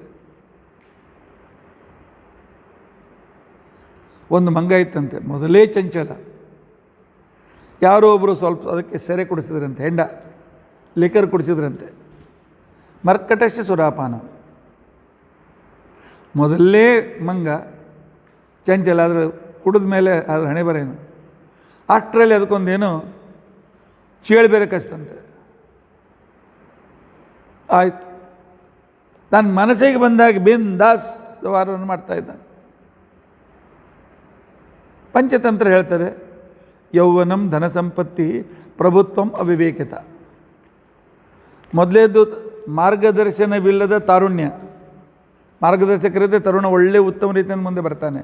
ಮಾರ್ಗದರ್ಶಕರಿಲ್ಲದ ತಾರುಣ್ಯ ಅಥವಾ ಹಿರಿಯರ ಮಾತನ್ನು ಕೇಳದೇ ಇದ್ದ ತಾರುಣ್ಯ, ಗುರುಗಳ ಮಾತನ್ನು ಕೇಳದೇ ಇದ್ದ ತಾರುಣ್ಯ, ತಂದೆ ತಾಯಿಗಳ ಮಾತನ್ನು ಕೇಳದೇ ಇದ್ದ ತಾರುಣ್ಯ. ಅದ್ರ ಜೊತೆಗೆ ಸಿರಿವಂತಿಕೆ, ಕೈಲಿ ಹಣ ಓಡಾಡ್ಲಿಕ್ಕೆ ಪ್ರಾರಂಭ ಆಯಿತು. ಆಯ್ತು, ಇವತ್ತು ಚಾಕ್ಲೇಟ್ ತೊಗೊಂಬಂದೆ, ಇವತ್ತು ಹೆಂಡ ತೊಗೊಂಡು ಬಂದೆ, ಇವತ್ತು ಅದನ್ನು ತಂದೆ, ಇದನ್ನು ತಂದೆ, ಏನಾರು ತಿನ್ಲಿಕ್ಕೆ ಚಾಲು ಮಾಡಿದೆ. ಅದ್ರ ಜೊತೆಗೆ ಸ್ವಲ್ಪ ಅಧಿಕಾರ, ಅದ್ರ ಜೊತೆಗೆ ಅವಿವೇಕ, ಬುದ್ಧಿಹೀನತೆ, ಒಂದೊಂದೇ ಅನರ್ಥಕಾರಿ. ನಾಲ್ಕು ಸೇರಿದ್ರೆ ಹೇಗಾಗಬೇಕು, ಅದರ ಪ್ರತಿರೂಪ ವೇನ. ಮೊದಲೇ ದಿವಸದ ಸಭೆಯಲ್ಲಿ ಪ್ರಾಚೀನ ಮಂತ್ರಿಗಳು, ರಾಜ ಹೀಗೆ ಮಾಡಿರಿ ಸರಿ, ಹಾಗೆ ಮಾಡಿರಿ ಸರಿ. ಅವನು ಹೇಳಿದೆ, ಇವತ್ತಿನಿಂದ ನನಗೆ ಯಾರೂ ಏನೂ ಹೇಳೋ ಕಾರಣ ಇಲ್ಲ, ನನಗೆಲ್ಲ ಗೊತ್ತದು. ಏನು ನಿಮ್ಮ ನೌಕರಿನ ತೆಗೆಯೋದಿಲ್ಲ, ನಾ ಹೇಳ್ದಂಗೆ ಕೇಳ್ಕೊಂಡ ಬೇಡ, ನಿಮ್ಮ ಸಜೆಷನ್ ನನಗೆ ಬೇಕಾಗಿಲ್ಲ. ಇವತ್ತಿನ ಯುವಕರು ಇಂಜಿನಿಯರ್ ಆಗಿ ಬರ್ತಾರೆ, ಡಾಕ್ಟರ್ ಆಗಿ ಬರ್ತಾರೆ. ಅವ್ವ ಅಪ್ಪ ಹಿರಿಯರ ಮನೆ ಹೇಳಿದ್ರೆ ನಿಮಗೇನು ಗೊತ್ತಾಗ್ತದೆ, ಈಗಿನ ಕಾಲದಿಂದ ಏನು ಅರ್ಥ ಆಗ್ತದೆ, ಸುಮ್ಮನೆ ಇದ್ಬೇಡ್ರಿ, ನನಗೆ ಹೇಳಲಿಕ್ಕೆ ಬರೋದು, ನೀವು ಉಪದೇಶ ನಮಗೆ ಬೇಕಾಗಿಲ್ಲ. ನಾವು ಹಿಂಗೆ ಸಣ್ಣವರಿದ್ದಾಗಪ್ಪ ಇಷ್ಟು ಕಷ್ಟಪಡ್ತಿದ್ದೀವಿ, ಸುಮ್ಮನೆ ದುಂಜು ವೆಚ್ಚ ಮಾಡಬೇಡಿ ಅಂತ ಹೇಳಿದ್ರೆ ನಿಮ್ಮ ಪ್ರಚಾರ ನಿಮ್ಮ ಕಾಲಕ್ಕೆ ನಿಮಗೆ, ನಮಗೇನು ಹೇಳಲಿಕ್ಕೆ ಬರಬೇಡಿ. ಇದು ಕಾಮನ್ ಎಲ್ಲ ಮನೆಯಲ್ಲಿರ್ತಕ್ಕಂಥ ಒಂದು ಸಂಸ್ಕಾರಹೀನರಾಗಿರ್ತಕ್ಕಂಥ ಯುವಕರಿಂದ ಬರ್ತಕ್ಕಂಥ ಉತ್ತರ ಇಷ್ಟೇ. ವೇಣನು ಅದೇ ರೀತಿಯಾಗಿದ್ದಾನೆ.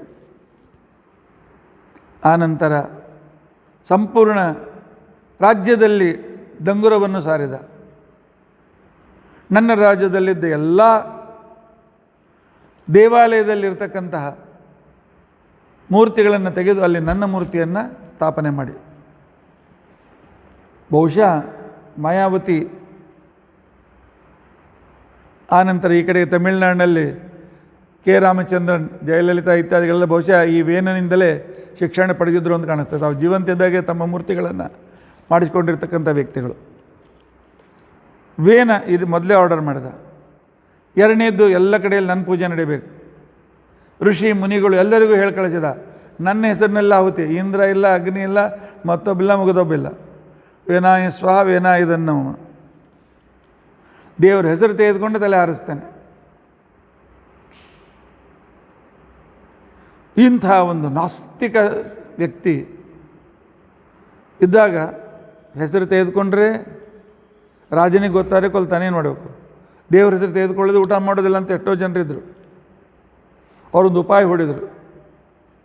ವೇನನ ಹತ್ರ ಬಂದರು. ಭಾಗವತೊಳಗಿಲ್ಲ, ಭಾಗವತ್ ಚಂಪುವಿನಲ್ಲಿ ತಮಾಷೆ ಬಂದಿದೆ. ಅವ್ರು ಬಂದು ವೇನನಿಗೆ ಹೇಳಿದ್ರಂತೆ, ವೇನ,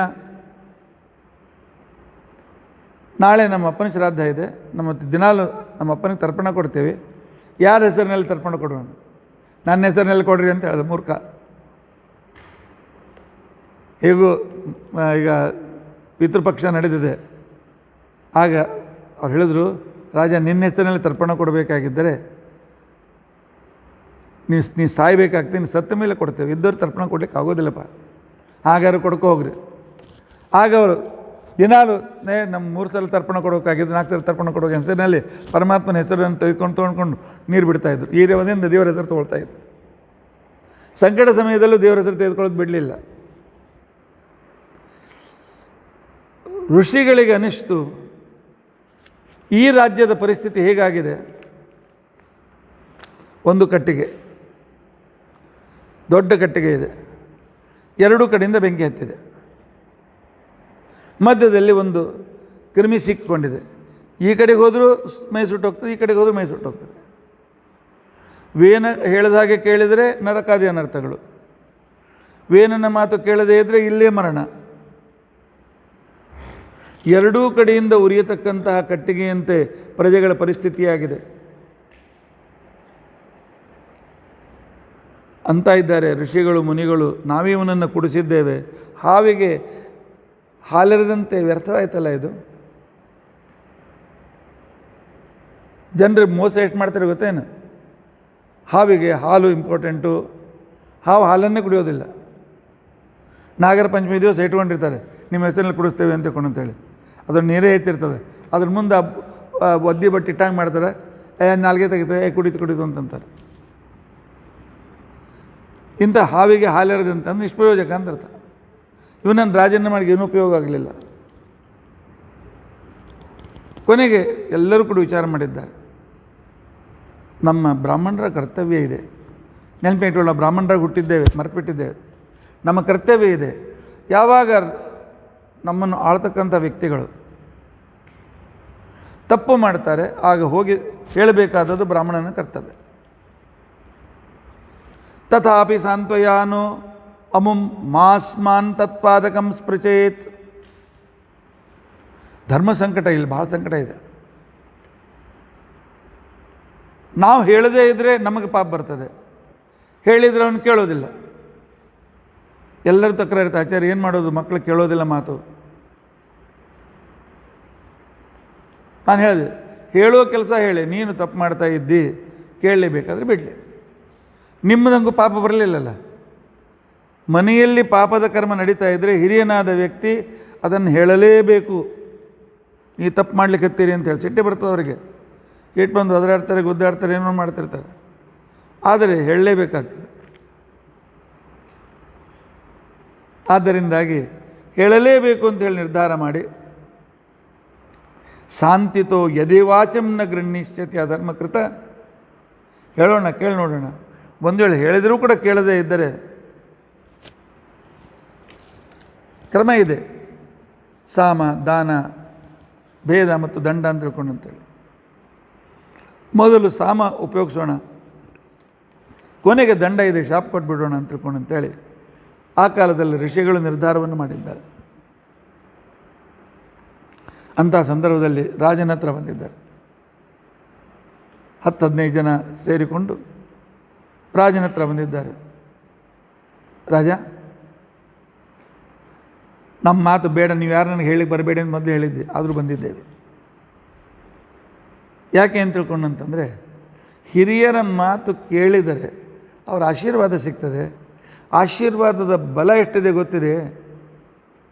ಯಾವ ವ್ಯಕ್ತಿ ತನ್ನ ಹಿರಿಯರ ಮಾತನ್ನು ಕೇಳ್ತಾನೆ, ಅವರು ನನ್ನ ಮಾತು ಕೇಳಿದ್ದಾನಪ್ಪ, ದೇವರು ಒಳ್ಳೇದು ಮಾಡಲಿ ಅಂತಂದರೆ ಇವನಿಗೆ 4 ದೊಡ್ಡ ಸಂಪತ್ತಿ ಸಿಗ್ತದೆ. ಮನುಸ್ಮೃತಿಕಾರ ಹೇಳ್ತಾನೆ, ಅಭಿವಾದನಶೀಲಸ್ಯ ನಿತ್ಯಂ ವೃದ್ಧೋಪಸೇವಿನ. ಹಿರಿಯರಿಗೆ ನಮಸ್ಕಾರ ಮಾಡಿ ಅವರ ಸೇವೆಯನ್ನು ಯಥಾಶಕ್ತಿ ಅಥವಾ ಅವ್ರ ಸೇವೆ ಕಡೆಗೆ ಅವ್ರು ಹೇಳಿದ ಮಾತನ್ನು ಸ್ವಲ್ಪ ಆದರೂ ಕೇಳಿದರೂ ಕೂಡ ಆಯುರ್ವಿದ್ಯಾ ಯಶೋಬಲಂ ಯಾವ ಅಂಗಡಿಯಲ್ಲೂ ಸಿಕ್ಕೋದಿಲ್ಲ. ಆಯುಷ್ಯ ಸಿಗ್ತದೆ, ವಿದ್ಯೆ ಸಿಗ್ತದೆ, ಕೀರ್ತಿ ಸಿಗ್ತದೆ, ಬಲ ಸಿಗ್ತದೆ. ಆದ್ದರಿಂದಾಗಿ ನಮ್ಮ ಮಾತನ್ನು ಕೇಳು ಅಂತಂದಿದ್ದಾನೆ. ನೋಡು, ರಾಜ್ಯ ಆಳ್ತಕ್ಕಂಥ ವ್ಯಕ್ತಿಗೆ ಧರ್ಮದ ಪರಿಪಾಲನೆ ಮಾಡೋ ದೊಡ್ಡ ಜವಾಬ್ದಾರಿ ಇರ್ತದೆ. ರಾಜನಾಗಿರ್ತಕ್ಕಂಥ ವ್ಯಕ್ತಿ ರುಜು ಆಗಿರಬೇಕು ಅಂತ ತಿಳ್ಕೊಂಡಿದ್ರು. ಆರ್ಜವ ಅವನಲ್ಲಿರಬೇಕು. ಆರ್ಜವ ಶ್ರೇಷ್ಠವಾದ ಗುಣ. ಆರ್ಜವ ಅಂತಂದ್ರೆ ಏನರ್ಥ? ಕಾಯೇನ ಮಾಚ ಮನಸ. ಈ ಕನ್ನಡ ಸಾಹಿತ್ಯದಲ್ಲಿ ಇದನ್ನು ಕೆಡಿಸಿಬಿಟ್ಟಿದ್ದಾರೆ. ಎಲ್ಲ ದೊಡ್ಡ ದೊಡ್ಡ ಲೇಖಕರಿದ್ದರೂ ಕಾಯ ವಾಚ ಮನಸ ಅಂದ್ಬಿಡ್ತಾರೆ. ಕಾಯ ಅಂತಂದು ರೂಪನೇ ಆಗೋದಿಲ್ಲ, ಕಾಯೇನ ವಾಚ ಮನಸ ಅಂತನ್ಬೇಕು. ಕಾಯೇನ ವಾಚ ಮನಸ ನಾವು ಒಂದೇ ರೀತಿಯಾಗಿರ್ಬೇಕು. ಮನಸ್ಸಿನಲ್ಲಿ ಒಳ್ಳೆಯದನ್ನು ವಿಚಾರ ಮಾಡಬೇಕು. ಇನ್ನೊಬ್ಬರ ಜೊತೆ ಇವತ್ತು ಮಾತನಾಡುವಾಗ ಒಳ್ಳೆಯ ರೀತಿಯಾಗಿ ಮಾತನಾಡಬೇಕು. ಇನ್ನೊಬ್ಬರ ಮನಸ್ಸು ನೋಯದಂತೆ ಮಾತನಾಡಬೇಕು. ಆನಂತರ ಕೃತಿಯೂ ಕೂಡ ಅದೇ ರೀತಿಯಾಗಿರಬೇಕು. ಹೀಗಿದ್ದರೆ ರಾಜನ ಮೇಲೆ ಭಗವಂತನ ಅನುಗ್ರಹವಾಗ್ತದೆ. ಭಗವಂತ ಅನುಗ್ರಹವಾದ್ದರಿಂದ ದೇವತೆಗಳ ಸನ್ನಿಧಾನ ರಾಜನಿಗೆ ಬರ್ತದೆ. ದೇವತೆಗಳ ಸನ್ನಿಧಾನ ಬಂದಾಗ ಅವನಿಗೆ ಎಲ್ಲ ರೀತಿಯಾಗಿರ್ತಕ್ಕಂಥ ಸುಖ ಸಮೃದ್ಧಿ ಸಿಗ್ತದಪ್ಪ, ಕೊನೆಗೆ ಮೋಕ್ಷವೂ ಸಿಗ್ತದೆ.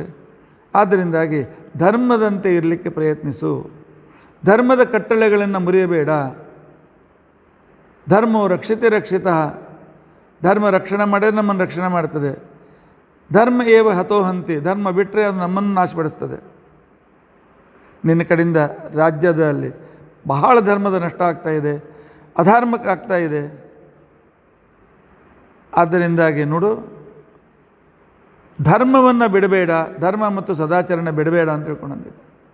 ಧರ್ಮದ ಅಂಗ ಸದಾಚರಣ ಅಂಥೇಳಿ ಋಷಿಗಳು ಉಪದೇಶ ಮಾಡ್ತಾಯಿದ್ದಾರೆ. ಉಪದೇಶ ಮಾಡ್ತಾ ಇರ್ತಕ್ಕಂಥ ಸಂದರ್ಭದಲ್ಲಿ ಹೇಳ್ತಾರೆ, ನೋಡಪ್ಪ, ಒಬ್ಬ ರಾಜ ಇದ್ದಂತೆ. ಎದುರಾಳಿನ ಶತ್ರುಗಳು ಭಾಳ ಬುದ್ಧಿವಂತರು, ಚಾಣಕ್ಯ ನೀತಿನ ಕಲಿತವರು. ಅಲ್ಲಿಂದ ಎಷ್ಟೋ ಜನ ಅಲ್ಲಿ ಆ ದೇಶದ ಬ್ರಾಹ್ಮಣರು ಬಂದರಂತೆ. ಕೂಟನೀತಿ,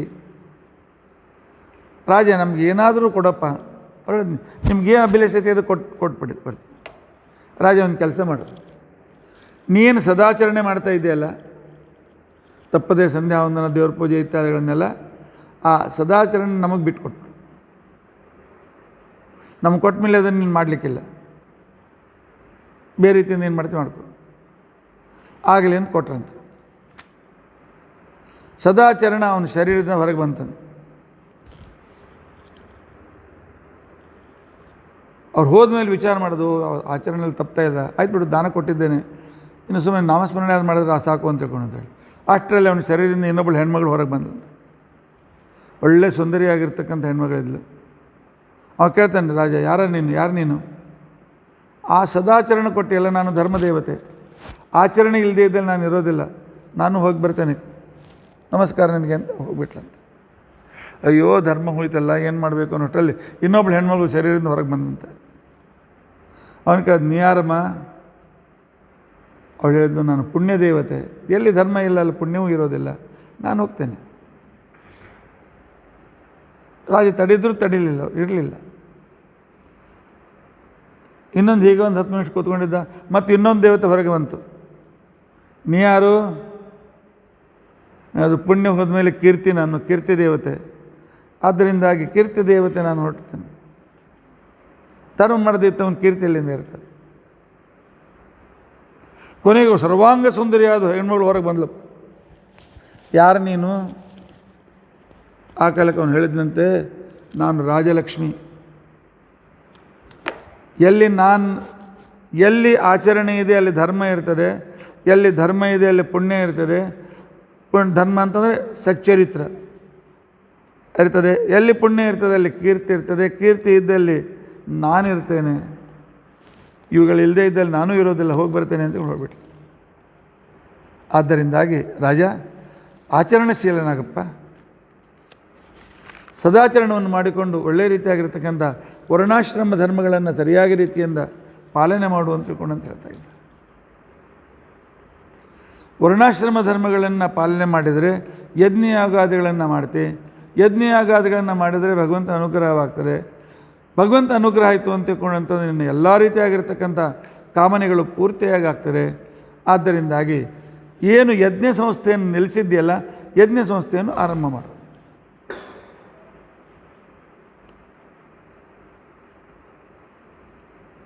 ಯಜ್ಞ ಸಂಸ್ಥೆಯನ್ನು ಯಾಕೆ ಆರಂಭ ಮಾಡಬೇಕು ಅಂದರೆ, ಮನುಷ್ಯನ ಅಸ್ತಿತ್ವ ಅನ್ನದ ಮೇಲೆ ಇದೆ. ಅನ್ನ ಎದರಿಂದ ಬೆಳೀತದೆ? ಚೆನ್ನಾಗಿ ಮಳೆ ಬಂದರೆ ಅನ್ನ ಬೆಳೀತದೆ. ಚೆನ್ನಾಗಿ ಮಳೆ ಬೇಕಾಗಿದ್ದರೆ ಒಳ್ಳೆಯ ಮೋಡಗಳು, ನೀರು ತುಂಬಿದ ಮೋಡಗಳು ಬೇಕು. ನೀರು ತುಂಬಿದ ಮೋಡಗಳು ಯಜ್ಞದಿಂದ ಬರ್ತವೆ. ಯಜ್ಞಾತ್ ಭವತಿ ಪರ್ಜನ್ಯ, ಪರ್ಜನ್ಯಾತ್ ಅನ್ನ ಸಂಭವ, ಅನ್ನಾತ್ ಭವಂತಿ ಭೂತಾನಿ, ಯಜ್ಞ ಕರ್ಮ ಸಮುದ್ಭವ. ಈಗ ಮತ್ತೆ ಇವರು ಪ್ರಜೆಗಳು ಮತ್ತೆ ಯಜ್ಞಗಳು ಮಾಡಿದರೆ ಮತ್ತೆ ಈ ಸೈಕಲ್ ಚೆನ್ನಾಗಿ ನಡೀತದೆ. ಆದ್ದರಿಂದಾಗಿ ಈ ಸೈಕಲ್ ಅತ್ಯಂತ ಅವಶ್ಯಕವಾಗಿರ್ತಕ್ಕಂಥದ್ದು. ಈ ರೀತಿಯಾಗಿರ್ತಕ್ಕಂಥ ಯಜ್ಞ ಸಂಗ್ರಹದಿಂದ ಸಕಲ ವಿಧವಾಗಿರ್ತಕ್ಕಂಥ ತಪಸ್ಸು ಮಾಡಿದ ಪುಣ್ಯ ಬರ್ತದೆ ರಾಜ ನಿನಗೆ, ಆದ್ದರಿಂದ ಮಾಡು ಅಂತ ತಿಳ್ಕೊಂಡಂತ ಅಂದಿದ್ದಾರೆ. ನೋಡು, ನೀವು ಧರ್ಮ ಬಿಡಬೇಡ. ಯಾಕೆಂದರೆ ಪರಮಾತ್ಮ ಅನುಗ್ರಹ, ಪರಮಾತ್ಮ ಅಂದರೆ ಅವನು ಯಜ್ಞರೂಪಿ ಅಂತ ಪರಮಾತ್ಮ. ಸರ್ವಾನ್ ಲೋಕಾನ್ ಸಂಗ್ರಹೀಯತೆ ಇತಿ ಸಂಗ್ರಹ. ಪರಮಾತ್ಮನಿಗೆ ಸಂಗ್ರಹ ಅಂತ ಹೆಸರು. ಜಗತ್ತನ್ನೆಲ್ಲ ತನ್ನ ಹೊಟ್ಟೆಯಲ್ಲಿ ಸಂಗ್ರಹ ಮಾಡ್ತಾನೆ ಅಂತ ತಿಳ್ಕೊಂಡು ಅಂತೇಳಿ. ಸರ್ವಸ್ಯ ಗ್ರಹಣಾತ್ ವಿಷ್ಣು ಸರ್ವ ಸಂಗ್ರಹ ಉಚ್ಯತೆ ವೇದಸ್ಯ ತಸ್ಯ ವಕ್ತೃತ್ವಾತ್. ಅವನ ಕಡೆಯಿಂದಲೇ ವೇದ ಪ್ರಾರಂಭ ಆಗಿದೆ, ಯಜ್ಞ ಸಂಸ್ಥೆ ಪ್ರಾರಂಭ ಆಗಿದೆಪ್ಪ, ಅದನ್ನು ಪರಿಪಾಲನೆ ಮಾಡು. ಅದನ್ನೇ ಬಿಟ್ಟಿದ್ದರಿಂದಾಗಿ ನಿನ್ನ ರಾಜ್ಯದಲ್ಲಿ ಈ ರೀತಿಯಾಗಿರ್ತಕ್ಕಂಥ ಎಲ್ಲ ಅನಾನುಕೂಲತೆಗಳು ಉಂಟಾಗಿವೆ. ಯಜ್ಞ ಯಾಗಾದಿಗಳು ಸರಿಯಾಗಿ ಆಚರಣೆ ಆಗ್ತಾ ಇಲ್ಲ. ಅದರಿಂದ ದೇವತೆಗಳು ಸಂತುಷ್ಟರಾಗಿಲ್ಲ. ದೇವತೆಗಳು ಎಲ್ಲ ಕಡೆಗೆ ಬರಗಾಲ ಪ್ರಾರಂಭ ಆಗಿದೆ, ಶತ್ರುಗಳು ಪ್ರಾರಂಭವಾಗಿದೆ. ಅಷ್ಟೇ ಅಲ್ಲ, ಈ ಯಜ್ಞಯಾಗಾದಿಗಳನ್ನು ಮಾಡಿಸ್ತಕ್ಕಂಥ ರಾಜನಲ್ಲಿ ಭಗವಂತನ ಸನ್ನಿಧಾನ ಇರ್ತದೆ. ವೇನ ಭಗವಂತನ ಸನ್ನಿಧಾನ ಬಂತು ಅಂತ ತಿಳ್ಕೊಂಡು ಅಂತಂದರೆ ವಿಷ್ಣು ಸನ್ನಿಹಿತತ್ವಾತ್ತು ಸರ್ವೇ ದೇವ ಹರೇ ಕಲಹ ಸರ್ವದೇವ ಮಯೋರಾಜ ಅಂತ ತಿಳ್ಕೊಂಡು ಅಂತೇಳಿ ಶಾಸ್ತ್ರ ಹೇಳ್ತಾರೆ. ಯಾಕೆ ಪರಮಾತ್ಮ ಬಂದು ನಾವು ದೇವತೆಗಳು ಬಂದುಬಿಡ್ತಾರೆ. ಒಳ್ಳೆ ಧಾರ್ಮಿಕರಾದ ರಾಜನಂದರೆ ದೇವರು ರಾಜರಾಜೇಶ್ವರ ಅಂತ ತಿಳ್ಕೊಂಡಂತನ್ನು ರೂಪದಿಂದ ಇದು ಪರಿಪಾಲನೆ ಮಾಡ್ತಾ ಇದ್ದಾನೆ. ಮಾಡಪ್ಪ, ಪರಮಾತ್ಮನ ಸನ್ನಿಧಾನ ಬರ್ತದೆ, ಧರ್ಮ ಮಾಡು, ಸರಿಯಾಗಿ ಈ ರೀತಿಯಾಗಿರ್ತಕ್ಕಂಥ ಅಧರ್ಮ ಬಿಟ್ಬಿಡು ಅಂತ ತಿಳ್ಕೊಂಡು ಅಂತೇಳಿ ಉಪದೇಶ ಮಾಡಿದ್ದಾರೆ. ಸಂಸ್ಕೃತದಲ್ಲಿ ಒಂದು ಗಾದೆ ಮಾತಿದೆ, ಉಪದೇಶೋ ಈ ಮೂರ್ಖಾಣಂ ಪ್ರಕೋಪಾಯನ ಶಾಂತೆ ಅಂತ ತಿಳ್ಕೊಂಡು ಅಂತೇಳಿ. ಮೂರ್ಖರಿಗೆ ಉಪದೇಶ ಕೊಟ್ಟರೆ ಬರೀ ಸೆಟ್ಟಿಗೆ ಬಂದು ಒದರಾಡ್ತಾರೆ, ಅವ್ರಿಗೇನು ಉಪಯೋಗ ಬೀಳೋದಿಲ್ಲ. ವೇನೂ ಕೂಡ ಅಷ್ಟೇ ಮೂರ್ಖನಾಗಿದ್ದ. ಆಗ ಅವನು ನಿಲ್ರಿ, ನಾನು ಹೇಳ್ತೇನೆ ಕೇಳ್ರಿ ಅಂತ ತಿಳ್ಕೊಂಡು ಅಂತೇಳಿ ವೇನ ಹೇಳಿ ಪ್ರಾರಂಭ ಮಾಡ್ತಾನೆ.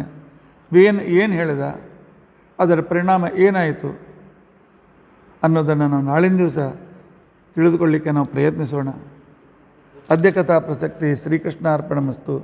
ಒಂದೇ ಒಂದು ಸೂಚನೆ, ಮಕ್ಕಳಿಗೆ ಸಣ್ಣವರಿದ್ದಾಗಿನಿಂದಲೂ ಸ್ವಧರ್ಮದಲ್ಲಿರ್ತಕ್ಕಂಥ ವಿವಾಹ ಎಷ್ಟು ಶ್ರೇಷ್ಠ, ಅದರಿಂದ ಏನು ಲಾಭ, ಇದನ್ನು ನಾವು ಕಲಿಯೋಣ, ಅವ್ರಿಗೆ ಕಲಿಸೋಣ. ನಮ್ಮ ಧರ್ಮ, ನಮ್ಮ ಹಿಂದೂ ಧರ್ಮ, ಬ್ರಾಹ್ಮಣ ಧರ್ಮ ಉಳಿಯಬೇಕು. ಅದು ಉಳಿದ್ರೇ ಜಗತ್ತಿಗೆ ಒಳ್ಳೆಯದು, ಇಲ್ಲದೇ ಇದ್ದರೆ ಜಗತ್ತು ನಾಶವಾಗ್ತದೆ. ಇದನ್ನು ಉಳಿಸುವ ಜವಾಬ್ದಾರಿ ಪ್ರತಿಯೊಬ್ಬ ಭಗವದ್ಭಕ್ತನ ಕರ್ತವ್ಯವಾಗಿದೆ. ನಮ್ಮ ಧರ್ಮವನ್ನು ಉಳಿಸೋದಕ್ಕೋಸ್ಕರ ಹಗಲು ರಾತ್ರಿ ನಮ್ಮ ಪರಿಯಿಂದ ನಾವು ಪ್ರಯತ್ನ ಮಾಡೋಣ. ಅಧಿಕಾರದಲ್ಲಿದ್ದವರು ಅಧಿಕಾರದಿಂದ, ಹಣದಲ್ಲಿರ್ತಕ್ಕಂಥವ್ರು ಹಣದಿಂದ, ವಿದ್ಯೆ ಇರ್ತಕ್ಕಂಥವ್ರು ವಿದ್ಯೆಯಿಂದ, ನಮ್ಮ ಹತ್ರ ಏನು ಶಕ್ತಿ ಇದೆ ಆ ಶಕ್ತಿಯಿಂದ ನಮ್ಮ ಧರ್ಮವನ್ನು ಸರ್ವಂಕಷವಾಗಿ ಉಳಿಸಲಿಕ್ಕೆ ಪ್ರಯತ್ನಿಸೋಣ. ಇದಕ್ಕೆ ವೈದಿಕ ಧರ್ಮ, ಹಿಂದೂ ಧರ್ಮ ಅಂತ ಹೆಸರು ಬಂದಿದೆ, ಇದು ವೈದಿಕ ಧರ್ಮ. ಈ ವೈದಿಕ ಧರ್ಮವನ್ನು ಉಳಿಸಲಿಕ್ಕೆ ನಾವು ಸರ್ವ ವಿಧದಿಂದಲೂ ಪ್ರಯತ್ನ ಮಾಡೋಣ. ಶ್ರೀಕೃಷ್ಣ ಅರ್ಪಣಮಸ್ತು.